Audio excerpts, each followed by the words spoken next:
고대 그리스 철학자들은 흙을 물, 불, 공기와 함께 만물의 근원 중 하나로 생각했다고 합니다. 지수화풍이죠, 이게. 인간을 뜻하는 영어 휴먼도 흙을 뜻하는 라틴어 후무스에서 유래했다고 하니까 더 그럴듯하죠. 성경 창세기에도 흙으로 사람을 만들었다고 하고요. 그만큼 흙은 인류 생존에 있어서 반드시 필요한 요소 중 하나다, 이런 뜻일 텐데요. 오늘 한국농어촌공사 농어촌 연구원장님이시고 한국토양비료학회장이신 이승헌 원장님과 흙에 대해서 좀 더 자세히 알아보는 시간 마련했습니다. 흙 공부에 본격적으로 들어가기 앞서서 문제를 하나 드릴게요. 오늘 마치신 분 중 한 분 선정해서 저희가 저탄소 쌀 또 선물로 드립니다. 6610님도 저도 방금 전에 저탄소 쌀 받아서 저녁 짓고 있습니다. 너무 감사해요. 그러셨네요. 네, 감사합니다. 이렇게 연락 주셔서. 자, 퀴즈 들어갑니다. 요거 마치신 분들 중 한 분께 저탄소 쌀 선물로 드려요. 토양의 황폐화가 계속될 경우 향후 25년 동안 12%의 생산량이 줄고 식량 가격이 30% 정도 상승할 것이다, 이렇게 예상하고 있습니다. 그래서 흙 속에 탄소를 저장해서 토양을 관리하자는 운동이 세계적으로 펼쳐지고 있는데요. 해마다 0.4%씩 토양 탄소의 함량을 높여서 기후위기에 대응하자 하는 이 캠페인의 이름은 무엇일까요? 해마다 0.4%씩 토양 탄소 함량을 높이자는 겁니다. 1번 포퍼밀 운동, 2번 투퍼밀 운동. 자, 이렇게 하면 어떻게 맞힐 수 있겠어요? 저도 못 맞춥니다, 이러면. 그래서 제가 우리 오늘의 기후 전통의 힌트를 드리겠습니다. 영어로 4는 4죠, 4. 2가 2고요. 해마다 0.4%씩 토양 탄소 함량을 높입니다. 그러면 4퍼밀일까요? 2퍼밀일까요? 1번 4퍼밀 운동, 2번 2퍼밀 운동. 다시 한번 문제 드리겠습니다. 흙 속에 탄소를 축적하면 기후변화에 대응하면서 작물 재배도 많은 이익을 얻을 수 있다고 하는데요. 그래서 대기 중에 탄소를 붙잡기 위한, 포집하기 위한 세계적인 운동이 펼쳐지고 있습니다. 해마다 0.4%씩 토양 탄소 함량을 높여서 기후위기에 대응하자 하는 이 캠페인의 이름은 무엇일까요? 1번 4퍼밀 운동, 2번 2퍼밀 운동. 4가 4죠. 영어로 0.4%씩 토양 탄소 함량을 높이자는 겁니다. 네, 1번 4퍼밀, 2번 2퍼밀. 정답 아시는 분들은 단문 50원, 장문 100원의 정보 이용료가 들어가는 샵 0999로 문자 보내주시면 농업 분야 탄소 중립을 선도하는 농식품부 한국농어촌공사 저탄소 농업 프로그램 사업에서 저탄소 쌀을 선물로 드립니다. 재방송 들으실 때는 문자 안 주셔도 되고요. 생방송 때만 보내주세요. 그리고 정답은 2부 시작할 때 공개하니까 지금부터 방송 들으시면서 정답 같다 싶으면 바로 보내주셔도 됩니다. 자, 그럼 이제 농업 분야 온실가스 감축 전문가이자 토양학자신 이승헌 농어촌 연구원장님과 흙 이야기 나눠보겠습니다. 안녕하세요, 원장님. 예, 반갑습니다. 네. 2달 만에 또 뵙네요. 네. 봄이 되면 농부분들은 다 바빠지실 테니까 어쩐지 농어촌 연구원장님도 바빠지실 것 같습니다. 어떠셨는지요, 봄에? 시작을 농담으로 해야 되는데 저 같은 월급쟁이는 늘 바빠야 돼요. 네, 그래야 매달 월급 받기 때문에. 적절한 농담이었습니다. 예. 작년에 비해서 인원이 좀 한 3배에서 4배 정도 늘어난 조직을 맡다 보니까 예, 일도 좀 많고 또 토양비료학회 회장을 맡고 있으니까 그 토양비료학회 일도 조금씩 해야 되고요. 오늘 주제하고 관련된 요 직전에 네. 일주일 전이죠. 3월 11일 날이 대한민국 흙의 날이어서 요 일주일 전에는 흙의 날 행사 진행한다고 조금 바빴습니다. 네. 농어촌 연구원이 지금 조직이 한 3-4배 커진 건가요? 작년에 제가 이제 하던 부서보다 예. 농어촌 연구원의 부서가 작년 대비 더 큰 조직을 맡았다. 예. 그러셨군요. 그 3월 11일이 흑의 날이어서 그 준비로도 바빴다 하셨는데요. 그때 이승원 원장님 칼럼 농민신문에 연재하신 거를 이제 올리신 거를 찾아가지고 저희가 여는 말에서 제가 인용을 하면서 베낀 게 아니죠. 이제 성함도 밝히고 인용을 했으니까. 근데 그 얘기가 참 재밌었어요. 근데 우리나라는 3월 11일이 흑의 날이다. 근데 세계 흑의 날은 12월 5일이라고요. 이렇게 날짜가 다른 이유가 있을까요? 그 작가님하고 지금 진행자님이 이제 저의 신상을 다 터신 것 같은데. 그러네요. 예, 저희가. 제가 이제 흑의 날을 기념해서 농민신문에 칼럼을 하나 썼는데 거기에 이제 그런 내용들이 조금 나와 있는데 그 한 10년 전에 유엔에서 이제 흑의 중요성에 대해서 심도 있게 많이 논의를 하다가 네네. 2013년 정기총회에 12월 5일을 월드 소일 데이로 정하자. 그리고 이제 13년에 정하면서 유엔에서는 올해는 무슨 해, 올해는 무슨 해 이렇게 할 때 이제 2년 있다가 2015년을 세계 흑의 날로 하자. 그래서 2015년에는 꽤나 큰 토양하는 사람들은 이제 행사들도 많이 했고요. 네. 근데 이 이제 12월 5일을 정하게 된 이유가 유엔 총회 그 토양 분야에서 이제 그 유엔 총회에서 여러 가지 이제 하다 보면 국가를 옮기면서 이렇게 행사를 하게 되는데 그 해에는 태국에서 이 논의를 했어요. 네. 근데 태국은 알다시피 이제 왕정 국가인데 그리고 국민들이 왕에 대한 또 존경심이 그쵸. 높은 크죠, 나라고. 굉장히. 그래서 그때 태국 국왕의 생일이 12월 5일이었어요. 네. 예. 그래서 12월 5일이 이제 월드 소일 데이로 정해졌는데 아하. 그와 함께 이제 우리나라에서도 네. 대한민국 흑의 날을 제정하자라는 움직임이 있었어요. 아. 그래서 기존에 이제 법정 기념일로 만들고 싶어서 어떤 법에다가 연결을 해야 연결을 되나. 할까 하다가 친환경농업 육성법에 이제 대한민국 흑의 날은 며칠로 한다라고 네. 이제 자구를 넣어야 되는데 예. 그때 이제 많은 고민들이 월드 소일 데이인 12월 5일하고 같이 할 거냐 아니면 우리만의 독자적인 날짜를 할 거냐 뭐 그렇게 많이 논의하다가 한국 사람들이 좋아하는 숫자가 3. 3. 예. 그리고 토양하면은 월화수목금토 할 때 토가 열십자하고 한일자니까 아하. 항상 한자를 매- 파자하면요. 예. 한자를 쪼개 보면 예. 그래서 11일. 그래서 3월 11일을 이제 대한민국 흑의 날로 정하자 해가지고 결정됐는데 원래 이제 그런 거 할 때 의미를 부여해야 되니까 네. 한국 사람들한테 이제 3일은 뭐냐, 농업에서 3일은 뭐냐 네. 이런 이야기들을 이제 나눠야죠. 그래서 천지인 천지인. 예, 아주 큰 철학적인 그 출발해서 멋지다. 그래 그 다음에 농업에서는 농업, 농촌, 농민 그걸 이제 삼농이라고 우리가 많이 부르고요. 네.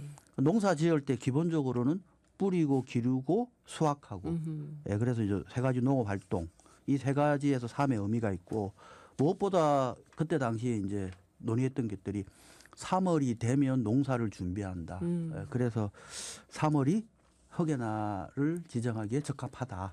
예. 진짜 3월 하니까 농사가 시작된다는 느낌이 있는데 우리가 만약 12월 5일을 따라 했으면 한겨울에 꽝꽝 얼고 추운데 흑의 날 하면 좀 생뚱맞게 느껴졌을 것 같아요. 예, 근데 올해 연결해서 예. 조금 재밌는 거는 그럼 2015년도에 네. 3월 11일을 흑의 날로 법정 이제 기념일로 제정. 제정을 예. 했는데 3월 11일 이전에 법이 개정되지 않고 3월 11일 이후에 개정됐어요. 그게 또 그렇게 돼서 예, 그래서 그 해는 기념식을 못했어요. 그래서 2016년에 6년부터요. 1회 기념식을 했죠. 아. 예, 그래서 올해가 2025년이니까 올해가 10회 기념식을 아하. 했어요. 예, 그래서 기념 이제 올해가 제 10회 대한민국 흑의 날 기념식을 했던 그런 에피소드 뭐 그간의 경위 예, 뭐 그 되게 재밌는 에피소드인데 굉장히 한국적이라는 느낌이 들어요. 올해 3월은 지났지만 천지인 삼농 우리는 네. 삼의 의미를 둔다. 그러고 내년에 기념하자 하면서 날짜를 정하는. 예. 그래요. 근데 이게 흙이 사실 저희가 물이나 공기는 오염됐다, 탁하다, 더럽다 하면 금방 느끼고 예민하게 반응하거든요.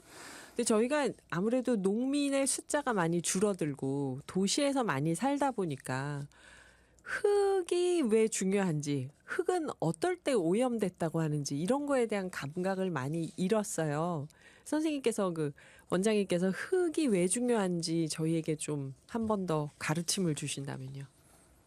그 가르침 이야기하니까 네. 제 친구가 농담할 때 네.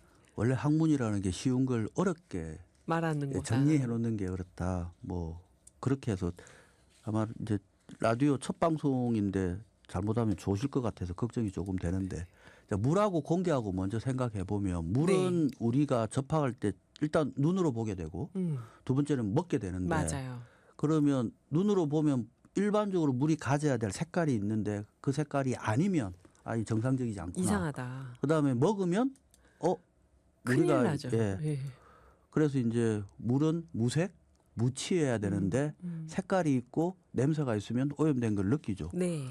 공기도 마찬가지죠. 공기도 눈으로 맑은 공기, 그걸 이제 코로 흡입했을 때 내가 느끼는 그 기체의 감각, 이런 맞아요. 것들을 해서 말 그대로 오감을 통해서 오염됐다는 걸 맞아요. 느끼는데, 눈이 아프거나. 토양은 어찌 보면 색깔만 가지고도 저게 오염이 됐을까? 그렇죠. 우리 아무도 흙을 예. 퍼먹진 않잖아요. 냄새만 가지고도 저게 오염됐을까 그쵸. 하는 그런 특징이 있기 때문에 잘 먼저 오염된 흙을 우리가 인지하기가 어려운데, 어려워요. 그래서 그 중요성이 조금 떨어지기도 했고, 근데 학문적으로 이제 그러면 토양의 뭐 흙의 기능이라고 보통 영어로는 펑션이라고 돼 있으니까 네. 우리 말로는 흙이 가지고 있는 기능, 이걸 이제 학문적으로 하나씩 이제 매칭을 해보는 거죠. 네. 그럼 보통 생물학에서, 생물은 동물, 식물 뭐가 관련된 학문이니까 식물을 물리적으로 지지해 준다. 아. 예, 그럼 뒤에 화분 부끄럽습니다. 이제 화분 있지만, 얘기하시면 이 스튜디오에 화분 만약에 얘기하시면 흙이 저희가 없으면 그 화분이 부끄럽습니다. 있는 나무가 쓰러지지 않을까. 네. 그거를 학문적으로 표현할 때 물리적으로 지지해 준다. 아하. 식물을 지지해 준다. 식물 뿌리가 예. 흙 속에 뿌리를 뽑고 있으면서 반듯하게 서 있게 해준다. 그런데 그게 굉장히 중요해요. 서 있지 못하면 강합성을 할 수가 없어요. 햇빛을 못 받으니까. 네, 네. 예를 들어서 이런 상상을 해보시면 식물들이 전부 다 누워 있다. 모든 농작물이 누워 있다.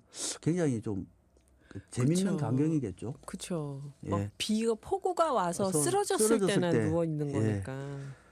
그리고 생태학적으로 이제 한번 볼 수 있는데, 생태학의 가장 기본은 물질은 순환하고 에너지는 이동한다. 이게 생태학의 기본 원리거든요. 물질은 순환하고 순환하고 에너지는 에너지는 이동한다.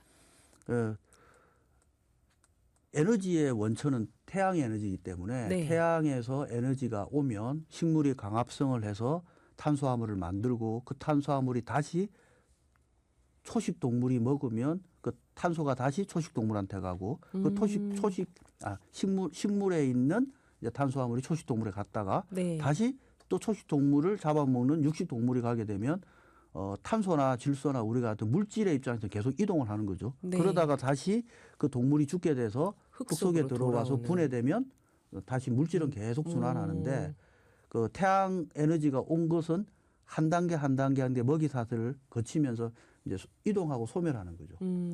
그래서 그게 생태학의 기본인데, 네. 그러면 그런 유기물을 분해해 주는 곳이 어딜까? 그러니까 대부분 다 흙 속에서 이루어진다고요. 흙이구나. 그리고 그 유기물을 분해하는 미생물들이 서식하는 곳이 흙 속에 흙이고요. 있고, 그래서 생태학적으로는 유기물 분해하는 기능을 가지고 있다. 여기까지는 이제 자연과학이 되는 거죠. 네. 근데 다시 인간의 학문으로 들어오게 되면 이제 농경학이라는 게 있는데, 농학, 원해학, 산림학 뭐 이런 걸 다 보면 흙 속에서 적정한 양분을 공급받고 수분을 공급받아서 작물이 자랄 수 있다는 거죠. 네. 식물하고 작물하고 구분을 하실 수 있나요? 아, 선생님 죄송합니다. 예. 어렵습니다. 맨날 그 신청자들한테 문제만 내시지만, 예, 어렵습니다. 어떻게 구분할까요? 식물하고 작물. 그 많은 식물 중에서 내가 집중적으로 먹을 수 키우고 있는 싶은 거? 거를 작물.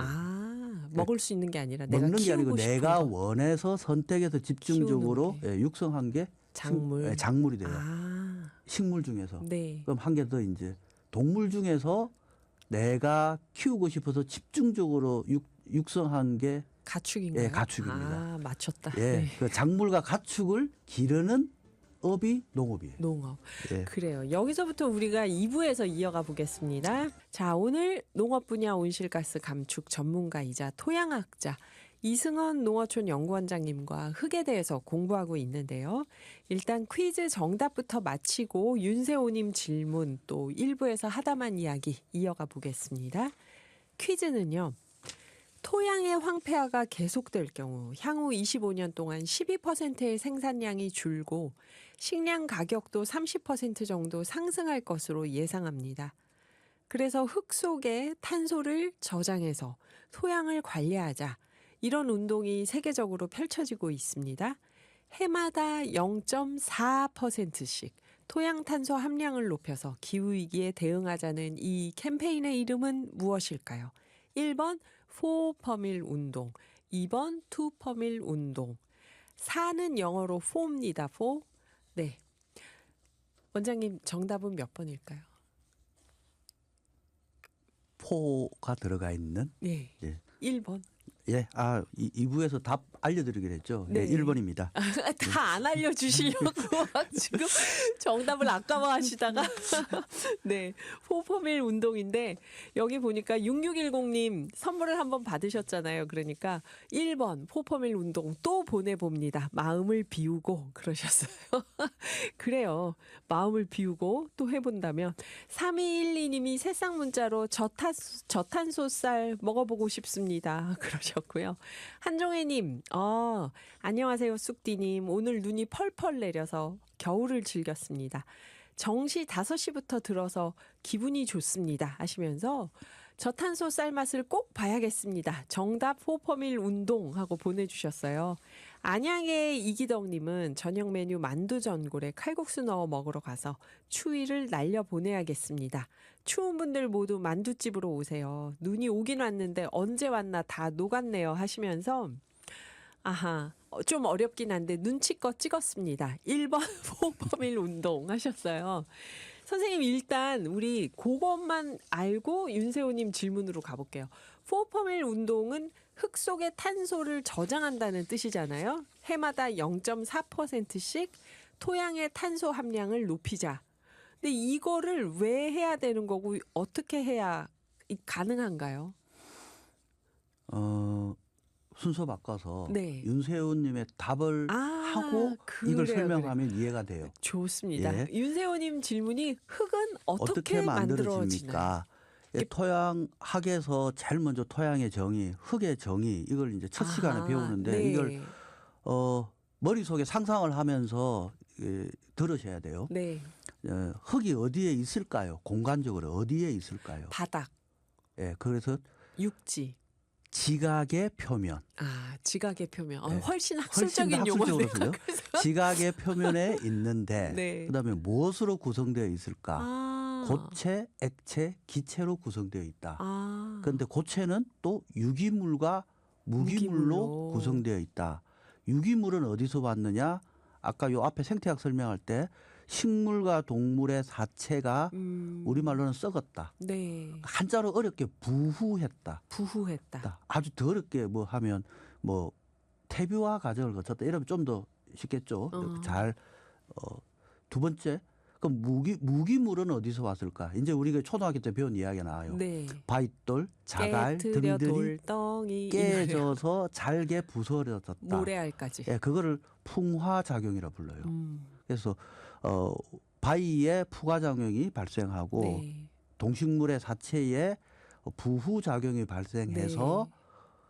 앞에 설명드린 식물을 물리적으로 지지하고 양분을 공급하고 등등등의 역할을 하는 살아있는 자연체 이렇게 정의해요. 흙이. living 살아있는 자연체. 끝에 단어가 굉장히 중요합니다. living 뭘까요? natural body. 내추럴 바디. 예, 그렇게 정의됩니다. 그래서 흙은 살아있다는 이야기가 꼭 중요하거든요. 네. 예, 그러면 금방 우리 시청자께서 윤세호님이. 질문하신 흙이 어떻게 만들어지느냐? 네. 예, 금방 말씀드린 바치 유기물과 무기물이 잘 섞여야 되는데 그냥 단순하게 섞는 것이 아니고 자연의 프로세스를 거쳐야지 만들어지는 거고 그래서 아주 정상적인 흙 1cm가 만들어지는데 200년에서 300년이 걸린다. 정말요. 예, 와. 그렇게 표현하니 제가 모종삽을 들고 산에 가서 한 삽 떠버리면 네. 예, 천년의 역사가 없어지는 거예요. 아. 예.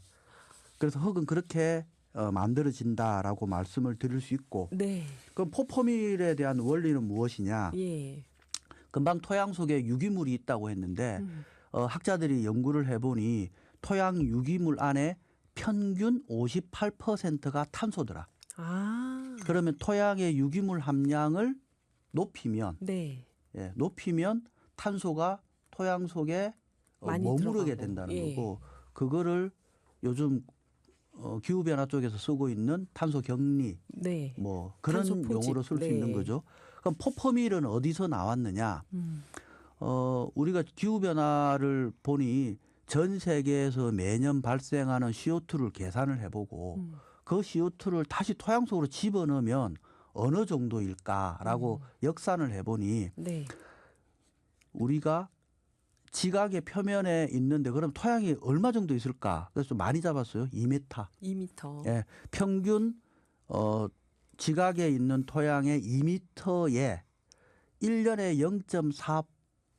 0.4% 이제 0.4% 하니까 이제 0.4라는 게 길어지니까 우리가 첨분율을 이용해서 4퍼밀. 4%. 그 매년 토양 유기물을 4퍼밀 정도 100분율이 아니라 예, 1000분율로 천분율로 예. 높여준다면 그동안에 우리가 기후변화 때문에 해야 되는 모든 대책들을 안 해도 토양이 다 담아줄 수 있다. 아, 진짜요? 그렇게 계산한 거예요. 어. 그러니까 많은 가정을 한 거죠. 지구상에 있는 토양의 깊이를 2m로 계산하고 그 2m에 우리가 매년 0.4%씩 유기물을 정진시켜 준다 그러면 네. 우리가 하는 지금 현재 이렇게 어려운 탄소의 저감, 뭐 온실가스 저감 대책이라든지 이런 모든 것들을 안 해도 이 토양이 다 머금을 수 있다라는 계산을 해본 거죠. 그래서 토양의 유기물 함량을 높여서 대기 중에 있는 이산화탄소가 뭐 식물로 가든 어떤 형태로든 궁극적으로는 토양 속에 머물러 있게 하자라는 운동이 이제 포포밀 운동이었습니다. 아. 그게 2015년도에 아까 말씀드린 세계 토양의 날을 토양의 정하고 뭐 토양의 해를 정하고 하는 그때에 시작됐던 그때 당시에 이제 그 회의는 또 그때는 프랑스에 있었어요. 아하. 예, 그래서 프랑스 그때 당시에 우리 같으면 뭐 농림부 장관 예, 그분이 이제 주창을 하게 된 거죠. 물론 이론적 베이스는 이제 학자가 있었지만 토양학에서 얘기를 하는. 예. 근데 선생님 문득 궁금한 게 그래서 0.4% 혹은 4퍼밀을 그 흙 속의 탄소를 그만큼 더 늘리자 하는 건 알겠는데 탄소가 안 보이잖아요. 예. 이거 어떻게 안에다가 4퍼밀씩 흙 속에 어떻게 집어넣나요, 이거? 아까 말씀드린 대로 동물과 식물의 사체가 들어가서 썩어서 토양에 유기물이 된다 하니까 그런 네. 방식으로 넣어주면 되죠. 그 토양의 유기물 함량을 높여주면 됩니다. 농사 짓는 사람이 쉽게 했을 때는 우리 태비 같은 것들 뭐 그런 것들 넣어주는 방법이 있고 요즘은 이제 바이오차라는 물질이 있는데 바이오차. 차. 이 차를 이 한자예요. 그러면 놀라시는 한자 아니고 영어입니다. 죄송한데. 아. 그래서 우리 사람들이 물으니까 차라고 하니까 이게 뭐 현대차냐 기아차냐 아니면 뭐 녹차냐 커피냐 막 네. 이렇게 질문하는데 우리가 숯을 차콜이라 부르죠. 네. 예, 영어로 그 차예요, 차. 그리고 바이오가 이제 생물, 네. 그 생물에서 유래한 숯, 뭐 이런 의미인데 네. 그러면 쉽게 말해서 새롭게 만든 숯이라고 보시면 되고 네. 이 숯이 탄소의 덩어리죠. 음. 예, 그거를 흙 속에 집어넣어주면 100년 이상 추가적으로 썩지 않는다라고 이야기를 해요. 그래서 금방 말씀드렸다시피 농경학에서 토양의 유기물 관리를 잘하는 방법, 네. 그러면 뭐 그루트기라든지 이런 것들을 걷어내지 않고 잘 토양에 잔류를 남기는 방법, 그다음에 퇴비 같은 걸 넣어서 토양 유기물을 증진하는 방법, 또는 인위적으로 누구나 인정하는 바이오차 같은 물질을 토양에 투입하는 방법. 예, 그런 것들을 다 골고루 이야기를 하면 뭐 탄소 격리의 개념이죠. 아, 이거 굉장히 중요한 얘기인데요. 기후 위기 시대에 땅의 탄소를 좀 더 많이 땅 속에 저장시키는 걸로도 기후 위기 대응이 될수 가능하다. 있다. 예. 이 얘기인데요. 우선 아까 일부에서 하다만 얘기로 잠깐 돌아가 볼게요, 여러분. 아까 선생님께서 흙의 역할을 말씀하실 때 생물학적으로 식물의 뿌리를 잘 지지해 주는 것, 식물이 바로 서도록, 생태학적으로 유기물 분해로 물질 순환, 에너지 이동이 원활해야 된다. 농경학적으로 저에게 작물이 뭔지 식물하고 뭐가 다르냐, 예. 가축하고 동물이 뭐가 다르냐고 질문을 하시다가 예? 시간이 됐습니다. 예. 예. 그래서 농경학적으로 토양에서 적정한 양분과 수분을 공급을 해서 작물을 생산해주는 기능, 거기까지 말씀드렸고, 그다음 지질학을 설명드릴 때는 비가 오지 않아도 왜 강에는 물이 흐를까? 맞아요, 맞아요. 예, 그게 비가 오면 흙 속에 공극이라고 그러죠. 네. 흙과 그러니까 알갱이와 알갱이 사이의 빈 공간에 머금고 있다가 그것을 수분을. 수분을 그리고 천천히 인력에 따라서 방출해주는. 그리고 아하. 그것이 강으로 나오면 괜찮지만 수직으로 지구 안쪽으로 들어가게 되면 지하수를 함양하고 또 표면에서 오염된 물질은 물만 지하수 쪽으로 들어가게 하고 오염 물질은 다시 흙이 잡아주는 그래서 정화하는 기능까지 가지고 필터를 하네요. 필터. 예. 오, 그 유전학이 이제 있는데 유전하게요. 유전학은 유전학자들은 아까 말씀드린 식물이나 동물의 사체가 썩는다 했으니 상당히 많은 유전학적 자원들이 그 속에 있어요. 아, 그래서 보면 우리가 검역을 하는 쪽에서 보면 네.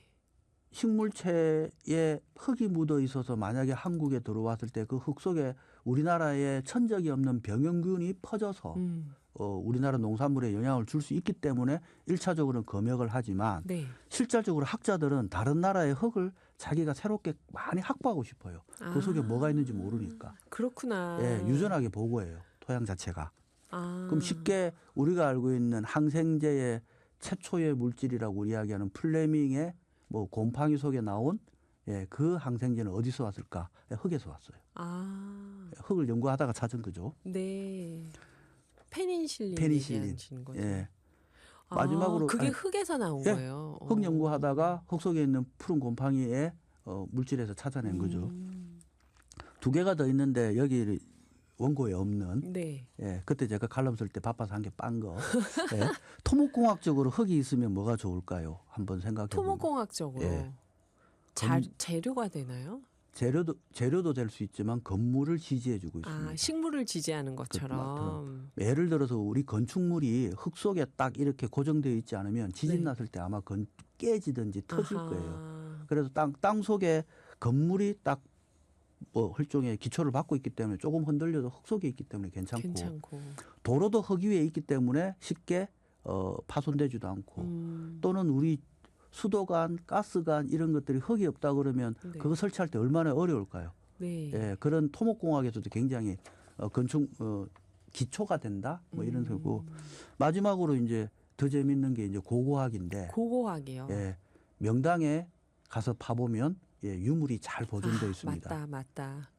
예, 그래서 일본 같은 데는 고고학과 토양학이라는 네. 접목된 학문들이 많이 있습니다. 아. 그 토양학자들은 토양의 물리화학적 특성을 잘 파악을 해서 저기 가면 유물이 잘 보존되어 있을 거야라고 사전에 예측도 좀 할 수 있죠. 아, 선생님 여기서 제 질문이 저희 막 비행기 타고 다닐 때 흙 못 갖고 다니게 하잖아요. 예. 그건 왜 그런 건가요? 그게 그 유전학적으로 첫 번째는 일단 검역. 검역. 예, 검역인데 흙 속에 무슨 미생물이 어떤 병균이 미생물이 있을지 몰라. 그 미생물이 병원균이 되어서 한국에 만약에 들어왔는데 들어와서 걔가 다시 발현을 했는데 우리가 말 그대로 듣지도 보지도 못했던 어떤 병균이 퍼지게 되면 네. 천적이 없기 때문에 국내에서 이제 힘들어지기 때문에 일단 엄격하게 검역 차원에서 관리도 하고 있고 네. 두 번째는 학자 입장에서는 그런 게 만약에 왔다 하면 현미경으로 보고 싶겠죠. 뭐가 있을까? 나중에 거기서 세상에 없는 물질을 찾아낸다 그러면 또 유전학적으로 새로운 어떤 의학이나 기여도 농학의 되니까. 단초가 될 수도 있죠. 아, 그러니까 남의 나라의 흙을 못 갖고 가게 하는 건가? 그 생각을 당연히 했습니다. 못 갖게 반출 금지돼 있습니다. 아하. 우리도 당연히 남한테 줄 수 없죠. 네. 그러면 여기서 이제 좋은 흙, 나쁜 흙, 오염된 흙 이걸 구분하는 기준은 어떤 걸까요? 이 참 어려운데 네. 건강한 사람과 허약한 사람이 있는데 그러면 건강한 사람은 좋은 사람이고 허약한 사람은 나쁜 사람일까? 절대 아니죠. 예. 그래서 비옥한 흙, 음. 뭐 또는 비옥하지 않는 흙, 네. 또는 아까 말씀드린 그 토양의 바위나 자갈에 그걸 이제 학문적으로 암석이겠지만 그 네. 어떤 암석에서 기원했느냐 그거를 이제 토양학에서 모암이라고 불러요. 모암의 성격이나 그 다음에 우리나라의 기후 상태에 따라서 흙이 만들어지는데 생각보다 외부의 자극에 능동적으로 대처하기 어려우면 좀 허약한 체질을 갖고 있는 흙이고 또는 뭐 양분을 많이 보유하거나 뭐 잘 유실이 일어나지 않거나 하면은 또 비옥한 흙이 될 수 있고 그럼 우리의 목적은 비옥한 흙을 잘 관리하는 게 좋은 건데 태초에 태어날 때부터 좀 허약하면 관리가 많이 들어가야 되고 허약하지 않고 비옥하면 조금의 노력을 들여도 그 유지할 수 있겠죠.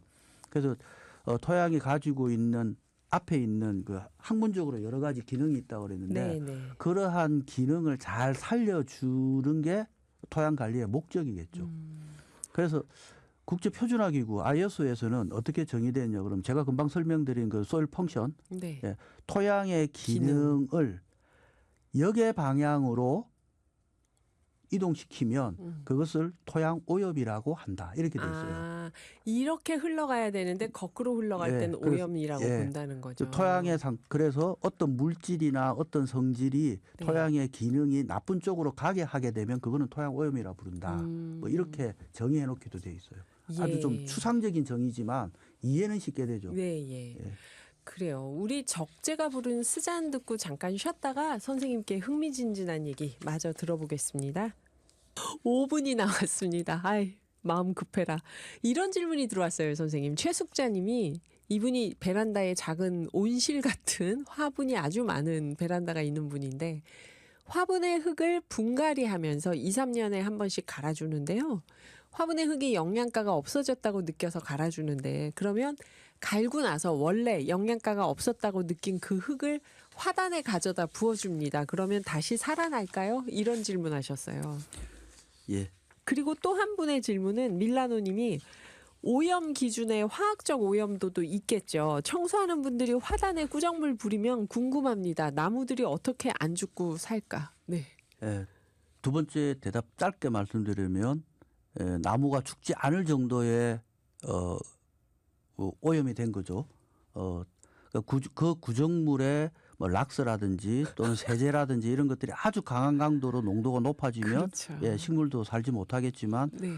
그것을 견딜 정도의 아하. 완충력이 있어서 지금 버티고 있다. 제가 말씀드린 구정물 계속 주라는 뜻이 아니고 네. 예, 오히려 좀 희석해서 주든지 예. 예, 다른 방법을 좀 쓰시면 좋겠다. 네, 토양은 정화 작용을 예, 하긴 하니까. 한다. 예. 그 앞에 말씀 주신 분은 아주 이제 어렵게 설명을 드리면 못 알아듣실 거니까 요 앞에 설명했던 거 생태학적으로 유기물을 분해하고 또 농경학적으로 양분을 공급하고 뭐 물질은 이동하고 순환하고 그 개념을 생각하시면 네. 당연히 화분에서 움직이지 않는 흙 속에 있는 양분이나 수분 등이 있는데 식물을 계속 자랐다 하면 흙 속에 있는 양분이 식물로 이동했겠죠. 물질이 네. 이동하니까. 네.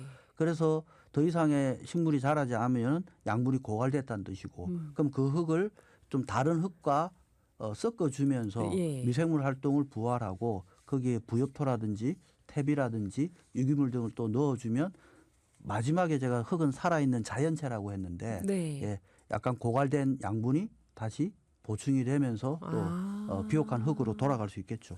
아, 선생님 설명 들으니까 진짜 흙이 살아있는 자연체라는 게 좀 생생하게 느껴져요. 그러니까 강아지 막 비행기 함부로 안 태우듯이 흙도 비행기 이렇게 함부로 타면 안 되는 거라 이게 이제 드디어 느껴지는데요. 네, 저희가 선생님은 지금 오늘 재밌는 얘기를 정말 많이 준비해 오셨는데 다음에 오셨을 때 이어서 흙 얘기를 한 번 더 하겠습니다. 여러분 궁금하신 점 질문 드리는 거 다 못 여쭤보는 거 이해해 주시기 바라고요. 한 3분 정도 남았으니까 선생님께 이걸 여쭤볼게요. 앞에 주제와 연결해서 오염된 흙이 선생님은 허약한 흙이라고 하셨는데 그러니까 참 멋지다는 얘기를 연님이 하셨어요. 오염된 흙이 아니라 허약한 흙이군요. 그랬는데 오염된 거랑 허약한 게 좀 다르긴 하죠, 선생님.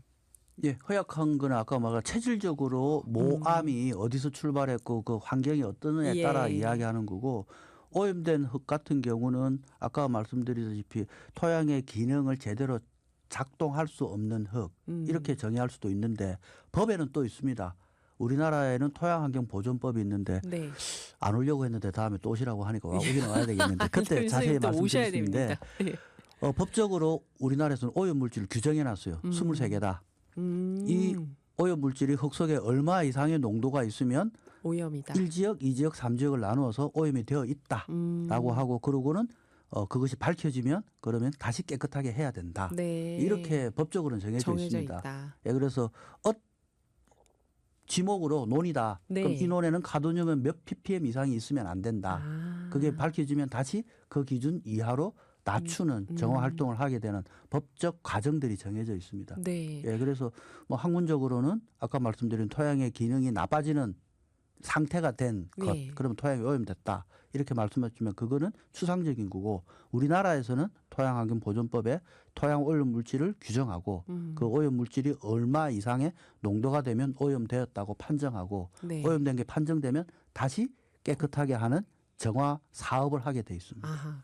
그래서 이 오염된 흙이 건강한 흙이 되려면 얼마나 시간이 걸릴까요? 하고 여쭤보고 싶었는데 1분 20초가 남았습니다. 밀라노님이 제 마음하고 똑같네요. 선생님 얼른 다시 와주세요. 그러셨는데요. 2달 있다가 배워야 되지 않을까?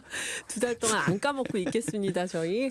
그래요. 오늘 농업 분야 온실가스 감축 전문가 토양학자이신 이승헌 농어촌 연구원장님과 흙 이야기 들어봤는데요. 살아있는 자연체. 이 말은 절대 안 까먹을 것 같습니다. 그렇죠? 원장님 오늘 귀한 시간 내주셔서 감사합니다. 예, 퇴근 시간에 어려운 거 듣는다고 청취자분들 고생하셨습니다. 감사합니다. 예, 고맙습니다.